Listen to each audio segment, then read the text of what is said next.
It has been a whirlwind of 2 weeks for you. First of all, I want to ask first and foremost, what did your kids and the First Lady say to you when the announcement was made? I mean, did they try to cheer you up? Were they happy that they didn't have to potentially move somewhere else? What did they say to you?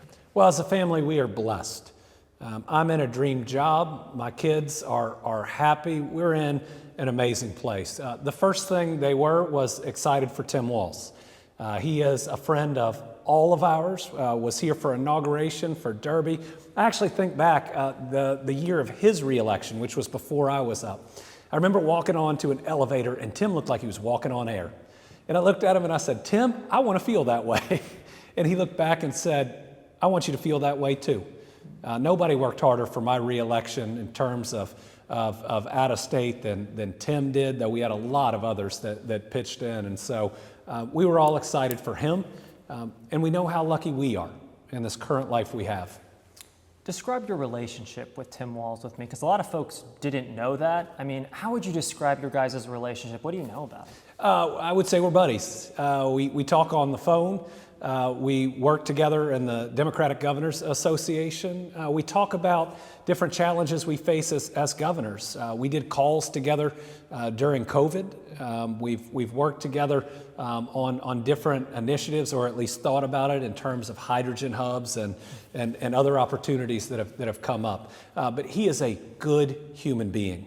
What you see in the media of his exuberance, but also his kindness is real. And think about this. I mean, this is a guy that served as National Guard and then was an educator, a football coach, and a lunchroom monitor for 20 plus years. And I think if we need one person breaking ties in the Senate, a lunchroom monitor might bring some better organization. He says that's how he Congress. lost his hair. Yes, yes. The stress. But he's funny, but most importantly, he's kind and a good person. He's also effective. I mean, Minnesota, like Kentucky, has a great economy right now, has really low unemployment. Minnesota's filled more jobs, I believe, than ever before. So the vice president is getting a running mate that has had success, that has run an economy, that's had to get the call at 3 or 4 in the morning with a natural disaster happening, that is tested and is ready to be vice president of the United States. You wouldn't invite anybody to be in that seat that he was sitting at for your second term inauguration. Obviously, he was here for the Kentucky Derby or in Louisville. How did you guys become friends? Because obviously there's an age difference there as well. How truly did you guys become close? Well, when you're governor of a state, you're not one of 50, you're one of one in your state. But talking to other governors, there's a lot of similarities. And you can bond with people, from the impact that it has on your family to the great moments that you have, to the challenges that you face. And Tim and I just bonded as governors. And then he worked really hard to help me get reelected, took time out of his schedule, helped raise money for me in Minnesota. I mean, went above and beyond. And I'm really grateful for that. But just a good human being that's easy to get to know. One of the reasons that I think he was picked is you see him and you think, that's somebody that I would like, that I could be friends with. Well, that's somebody I like. And that's somebody I am actually friends with. And what people are seeing is the exact truth of who Tim Walz is. Are you two similar? In some ways. And then we're probably different in others. But our general governing style is about getting things done. What about politically? Certainly I think our focus on jobs and health care, infrastructure, public schools, public safety, we're both pro-union governors.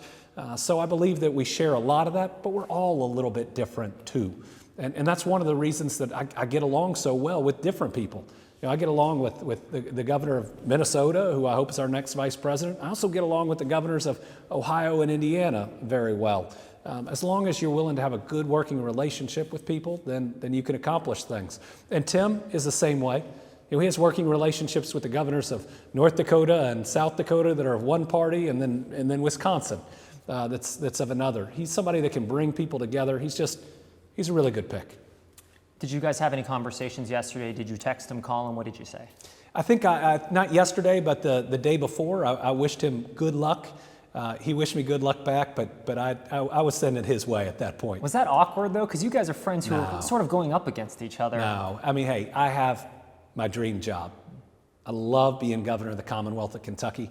And about 10 days ago, when I was doing the tour of Eastern Kentucky, all this work we've put in to rebuild for flood survivors, it really grabbed my heart and my soul, and it hit me that I was where I was supposed to be. And so to continue to serve in this role is a huge blessing. And then to have such a good guy and a good friend be picked, I'm nothing but happy. I'm going to shift a little bit, and we'll get to what you're looking for Kentucky in the next 3 years a little bit later. But I do want to touch on, it has been reported that you did have a phone conversation with the vice president yesterday. Is that true? It is. She called to let me know her pick. I told her she was picking a really good governor and a really good person. She asked for my help going forward, and I agreed. There was no element of, well, your loss kind of situation? Or? No, that's not who I am. And when you got a good friend that gets a good opportunity, and when you are in a job like I am, then life's a blessing, and you recognize how good it is. And listen, my kids are in high school. They're happy. This state, and especially the city of Frankfort, has helped make their lives as normal as they could be. And that's being the son and daughter of a governor. I thank God for that every day, and I also thank the people around me. Now I get to see that through. I get to be at more baseball games. I get to be at more horse shows. Those are the types of things when you're going through this process kind of pull and nag on you a little bit. My favorite role in life is being dad to Will and Lila and I guess Winnie too. But going through the process though is an honor. I mean, how many people in their lives are vetted to be a potential vice presidential running mate? And then we got hundreds of millions of dollars of positive publicity for Kentucky. I mean, everything that was written about what's going on here, it was so special. And it's a testament to everybody, not to me, but to all of us about what we've achieved together. And think about hundreds of millions of dollars of positive publicity and what that can do to bring in the next set of jobs or create that next opportunity for Kentucky. So I was really proud of how the nation was looking up to us instead of looking down at us. Makes me proud to be a Kentuckian. It's just going to help us on this road to building a new Kentucky home where everybody has opportunity and where we are a destination, not a flyover state. There's critics, though, right now who are questioning whether it really gave Kentucky good exposure rather than just giving you good exposure. Do you have a response to that? Well, hundreds of millions of dollars talking about Kentucky having a great economy, the two largest battery plants on planet Earth, of building the first hospital in the west end of Louisville in 150 years, of all these different pieces, of breaking every record for private sector investment, exports, tourism, new jobs. But these came before the VP process. Oh, yes, but they were written about over and over during the VP process. It basically took the very best of who we are and what we're doing and put it out there for the world. But what I found is Democrat or Republican, whether they ultimately would have voted this way or that, most people were excited to see Kentucky as part of that conversation. We all hope to get to a point where 5 to 7 states don't decide the presidency every election. That's what I felt when I was in Oklahoma and when I was in Iowa. And so just to have Kentucky as a part of the conversation, I think was exciting for us as a state. You talked about Iowa and Oklahoma. What did you learn about how to approach out-of-state voters and people? Well, I think their experience is very similar to ours here in Kentucky.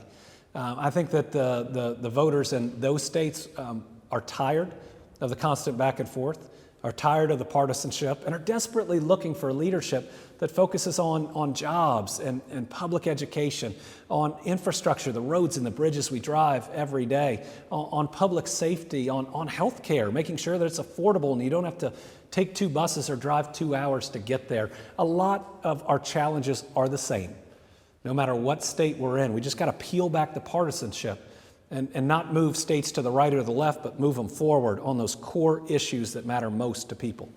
Are you concerned that this process might hurt your chances of mending any relationship with Republicans here? No.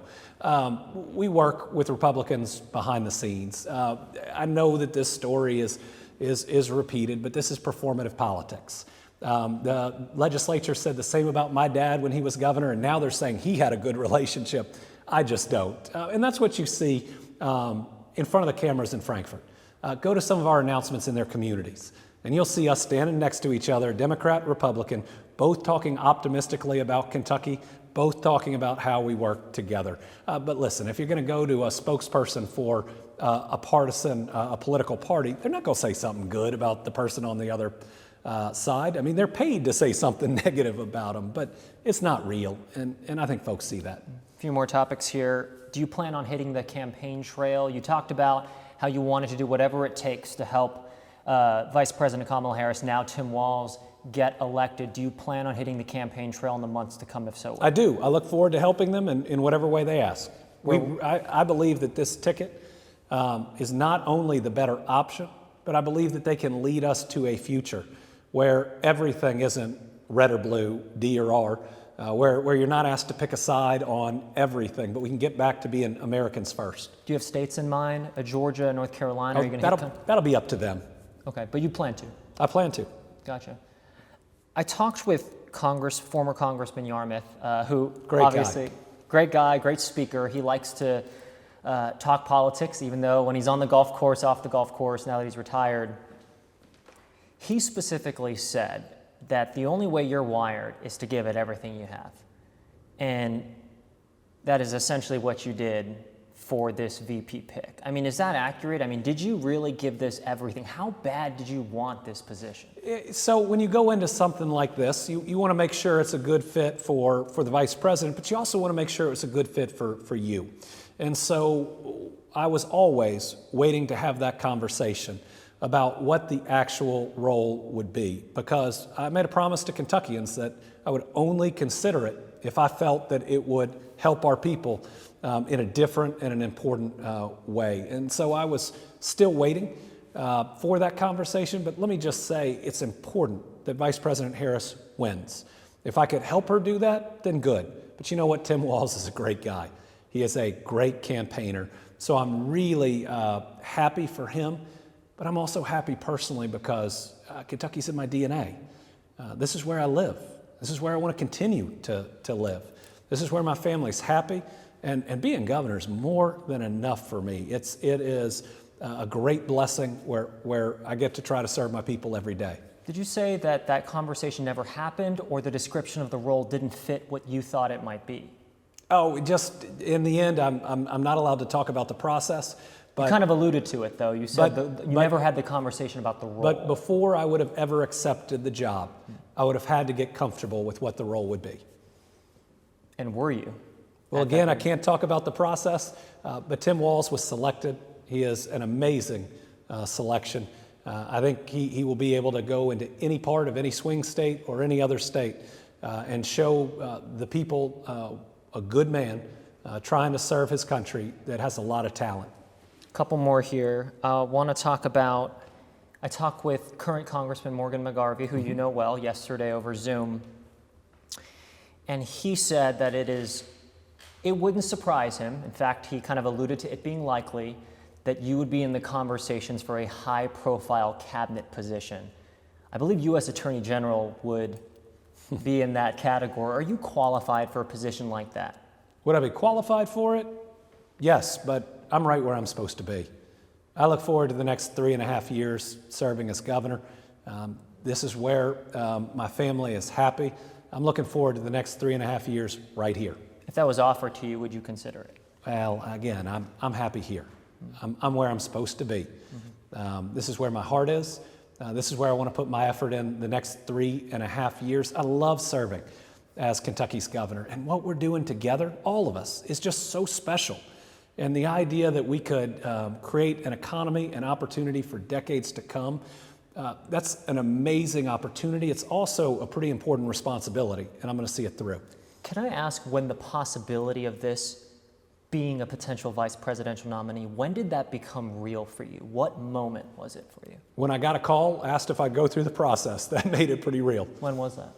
I don't remember exactly. It wasn't too long after it was clear that the vice president was going to be the presidential nominee. But at that time, I said, I'm willing to go through it. But at some point, before I'd be willing to accept it, I just want to have a conversation about what the role would be, because I've got to make sure it's something that I can continue to help Kentuckians in. You don't play to lose. You wouldn't have considered or even entertained this unless you thought there was a real possibility you could get it. Well, at the end of the day, it was a very short list, and being on it again is an honor. Not many people in their lives are vetted to potentially be a vice presidential running mate. But I knew when we went into it what it was going to mean for Kentucky during the process, that we were going to be at the table, us, Kentucky, in this conversation. I can't ever remember this conversation, including Kentucky, in my lifetime. And just for us to have that seat at the national table, and again, to get all of that positive publicity is really exciting. And I hope everybody enjoyed it. I also hope they're really happy I'm going to continue to serve as governor, but I will certainly continue to earn their trust each and every day by how I go about this job.